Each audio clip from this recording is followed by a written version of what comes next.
Hey everybody out there, I'm Jeff Holt, a V-Twin Visionary. Nice to see ya. Today I have something really cool for you to check out.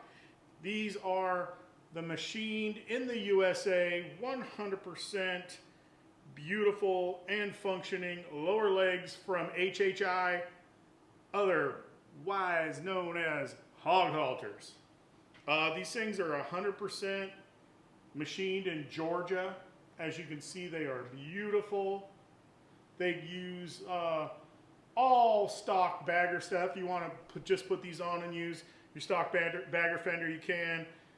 You need radial brakes, but they do make mounts for regular brakes, so you could use that, but why would you, man? If you have something this beautiful on your bike, you really need to step up your brake game and your fender game and your whole life game, I think. So we're going to be putting these on our project bike, the CVO Killer, in the coming weeks.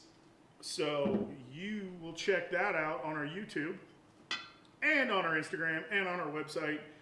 These things come complete, axle, hardware, you name it, they got it. You can get it in a myriad of colors, but man, I'm all about this as machine right now, and you're gonna freak out when you see this bike.